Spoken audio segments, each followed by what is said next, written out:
লুডি কাবাব শুনলেই জিভে জল আসে। তো বৃষ্টির দিনেই হোক আর বিকেলের একটা স্ন্যাক্সেই হোক, এরমভাবে সুন্দর করে গালুডি কাবাব বানিয়ে খাবে, অসাধারণ লাগে। পুরো গালুডি কাবাবের রেসিপিটাও আমি দিয়েছি, আর কিভাবে এই স্যালাডটা বানিয়েছি তার রেসিপিও আমি দিয়েছি। আমি এখানে সাজানোর জন্য এরমভাবে ইয়েটা করেছি। দেখো আমার এতগুলো কাবাব হয়েছে, এইভাবে আমি সাজানোর জন্য স্যালাডটা রেখেছি। তো দেখতেও খুব সুন্দর লাগে এরকম সাজিয়ে রাখলে। তো চলো আমার চ্যানেলের পাশে থেকো, লাইক করো, কমেন্ট করো, শেয়ার করো, সাবস্ক্রাইব করো প্লিজ। বানিয়ে ফেলবো চিকেন গালুডি কাবাব। চিকেন গালুডি কাবাব বানানোর জন্য দেখো আমি চিকেনটাকে, বোনলেস চিকেনকে আমি খুব ভালো করে পেস্ট করে নিয়েছি। এবার তোমরা এটাকে চিকেন কিমা নিয়েও পেস্ট করতে পারো, আমি বোনলেস চিকেনকে পেস্ট করে নিয়েছি। এবার এই গালুডি কাবাব বানানোর জন্য কি কি দেব সেটা দেখে নাও। প্রথমে দিলাম ধনেপাতা কুচি, ধনেপাতা কুচি দিয়ে দিলাম। এবার এর মধ্যে দেব আদা রসুনের পেস্ট, এতটা আদা রসুনের পেস্ট আমি এর মধ্যে দিয়ে দিলাম। এরপরে দেব চিলি ফ্লেক্স। চিলি ফ্লেক্সটা পরিমাণ মতো, লবণ পরিমাণ মতো, একটা ডিমকে ফাটিয়ে দেব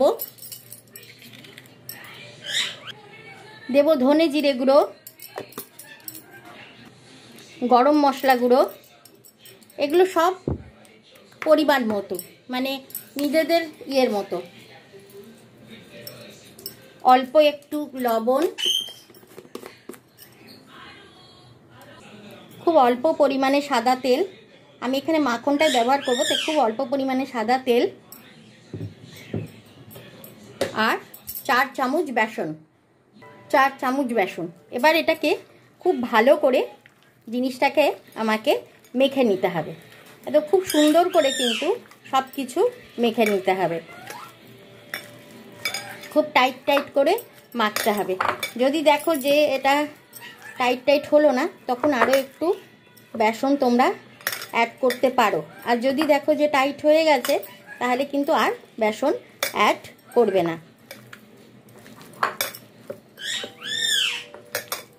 আমি এখানে কর্নফ্লাওয়ার অ্যাড করিনি, তোমরা হাফ বেসন হাফ কর্নফ্লাওয়ারও দিতে পারো। আমি এখানে কর্নফ্লাওয়ারটা অ্যাড করিনি। আমার আর একটু বেসন লাগবে, আমি এখানে আর একটু বেসন দিয়ে দেবো, জাস্ট এটা টাইট করার জন্য। এটা আমার টাইট হয়ে গেছে।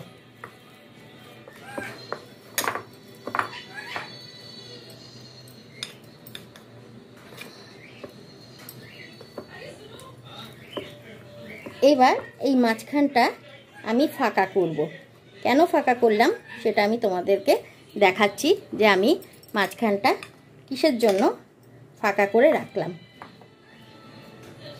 আগে জিনিসটা করি, হাতে সব লেগে থাকবে, সেগুলোকে চেঁচে নিতে হবে। এখানটা ফুটো করে আমি একটা স্মোকি ফ্লেভার করার জন্য চারকোলকে দিলাম। এবার একটু চারকোলটার মধ্যে বাটারটা দিয়ে দেবো, তাহলে আমার ফ্লেভারটা খুব ভালো উঠবে। এবারে আমি এটাকে ঢেকে দেবো। স্মোকি ফ্লেভারটা পাওয়ার জন্য এটাকে খুব ভালো করে ঢেকে দিতে হবে, খুব ভালো করে চাপা দিয়ে দিতে হবে, যাতে স্মোকি ফ্লেভারটা আমার থাকে। এবার এটাকে 15 মিনিট আমি রেস্টে রাখবো। আর এটাকে খুব ভালো করে এরম করে কিছু শক্ত জিনিস দিয়ে চাপা দিয়ে রেখে দেবো, যাতে ফ্লেভারটা এর মধ্যেই থাকে। তো চলো 15 মিনিট বাদে আসছি আবার। 1 ঘন্টা রেস্টে রাখার পর আমি এটাকে তুলে নিলাম, একটা দারুণ স্মোকি ফ্লেভার এসে গেছে। এবার আমার কাবাবগুলো গড়ে নেওয়ার পালা। আমি এবার কাবাবগুলোকে গড়ে নিয়ে তোমাদেরকে দেখাচ্ছি। দেখো আমি বড় ছোট মেজো আকারের করে কাবাবগুলোকে গড়ে নিয়েছি গোল গোল করে। এইবারে আমি কাবাবগুলোকে ফ্রাই করতে দেব। আমি আগেই বলেছিলাম কাবাবটা আমি বাটারে করব, তাই দেখো আমি এখানে বাটার গরম করতে দিয়ে দিয়েছি। বাটারটাকে খুব ভালো করে গরম করে নিতে হবে। কাবাব কিন্তু ছাঁকা তেলে ভাজে না, এটা বাটারে ভাজতে হয়। আর বাটারটা গরম করলেই কিন্তু, বেশি পরিমাণ বাটার গরম করলেই দেখো ফেনা হয়ে কতটা বাটার বেড়ে যায়। আর যেহেতু চিকেনের মধ্যে তেল থাকে, সেহেতু চিকেনটাও তোমার তেল বেরোতে থাকে, তাই এই একবার বাটা দিলেই হয়ে যায়। তো এইবার আমাকে খুব আস্তে আস্তে কাবাবটাকে ব্রাউন ব্রাউন করে ভাজতে হবে। কাবাব কিন্তু ছাকা তেলে ভাজা হয় না, কাবাব মাইক্রোওভেনে হয় না, কাবাব এই ননস্টিক প্যানেই খুব ভালো হয়। তো চলো কাবাবটাকে আমি এবার আস্তে আস্তে করে করে ভেজে নেব। দেখো আমি এক পিঠটা ভেজে নিয়েছি, ওই পিঠটাও ভাজতে দিয়েছি। সবটাই খুব মানে সিম করে করে ভাজতে হবে, পুরোটাই সিম করে করে ভাজতে হবে। এবার আমরা এক এক করে কাবাবটা তুলে নেব।